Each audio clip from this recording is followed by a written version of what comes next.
So way back in 2016, an awesome little first-person shooter by the name of Superhot was released, and it was incredibly unique for the time, as despite it pretty much being your standard FPS game, its gameplay gimmick was that time only moved when you did, or at least progressed very slowly when standing still and moved faster as you moved, shot or looked around.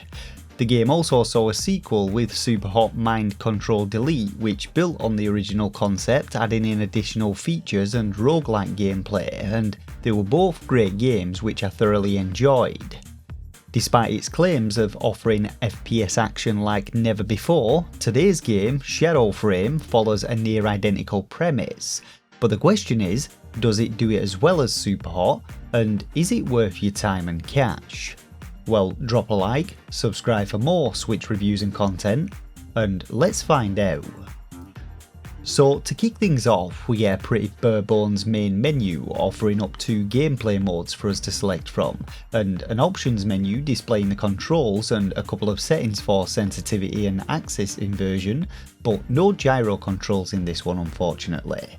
The game's standard mode, simply titled Select Level, provides 15 levels for you to play through, each of which must be completed in turn and require you to kill enemies as you make your way to an exit portal as fast as possible to earn points, whilst survival mode requires you to survive for as long as possible against a constant onslaught of enemies, though as you'll soon see, neither of these offer very much in the way of satisfaction when it comes to gameplay.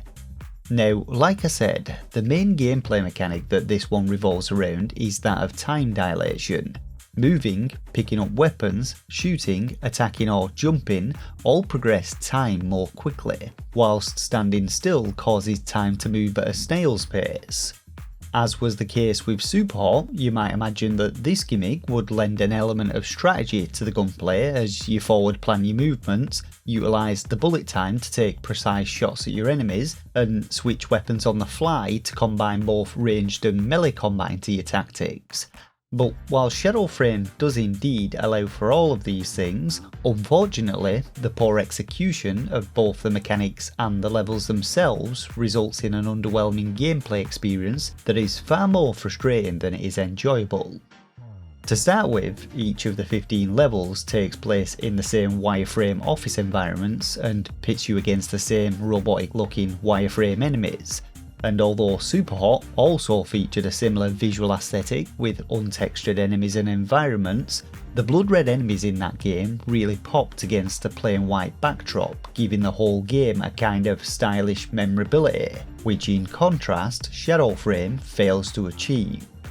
Visuals aside though, there's also no storyline in SHADOWFRAME, unlike Superhot's with its obscure yet existential undertones about the threat of self-aware AI and meta-commentary on excessive immersion in video games, and instead we just get 15 levels of shoot the enemies and reach the portal with this one.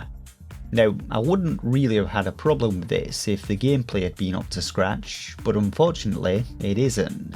There's nothing particularly unique about the level layouts. Enemies spawn in and either dash towards you or fire through walls at you before they've even had a chance to see you, and they often take a few seconds to actually appear, as floating baseball bats and pistols bob the way towards you.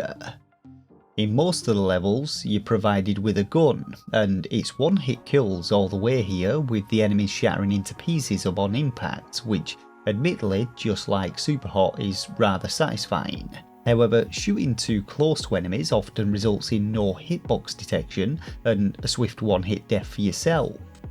There's also no ammo counter in the game, which really doesn't help when weapons have varying amounts of ammo in them, so you'll often receive the out of ammo notification at the most inopportune moments, which once again usually lead to your demise as time doesn't freeze when these appear.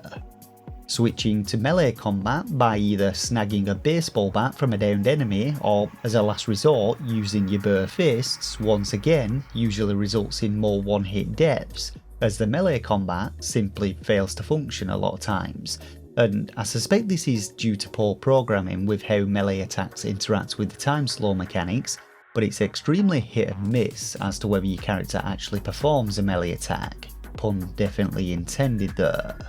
You can of course attempt to throw your weapons at enemies, But again, this just doesn't function all that well, and you need to actually be moving forward for it to actually work, as you don't appear to throw it as such, and its velocity appears to be determined by your own, so backpedaling just drops the damn thing on the floor. In terms of enemies though, there are melee enemies whose AI is programmed to charge you and instantly attempt to retrieve a dropped weapon if you disarm them instead of attacking you, and ranged enemies who, like I said before, attack you before they actually see you and whose bullets travel at light speed, meaning they're near impossible to dodge, and your best bet for survival against these is to just sidestep back and forth around corners taking pot shots until you manage to down them.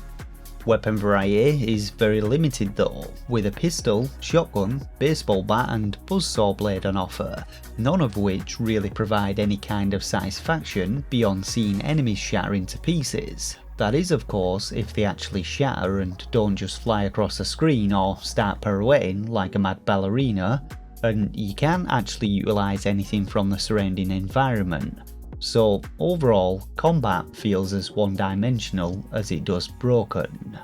Finally, turning to survival mode, this one is less about surviving for as long as possible and more about surviving for as long as your patience holds out. Enemies spawn infrequently, or not at all it seems if you don't move around the map, and at most are faced off against 3 at once. But a simple solution to all your problems here is to just hop onto the office dividers, which completely breaks the path in and leaves them just standing there, dumbfounded until you blast them to pieces with a spot of buckshot.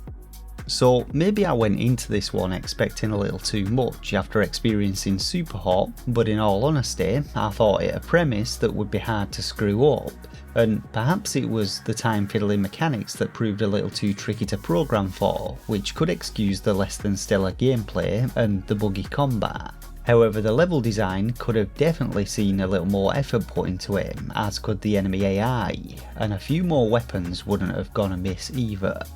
Overall, not a terrible game, and one that might prove fun for those with the patience for it, but it's a little under-polished, and it's certainly no Superhot.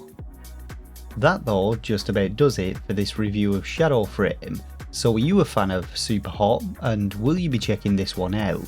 Let me know down in the comments section below. For now though, as always, thanks once again for watching, subscribe to the channel for more Nintendo Switch reviews and content, and until next time, take care of yourselves and game on.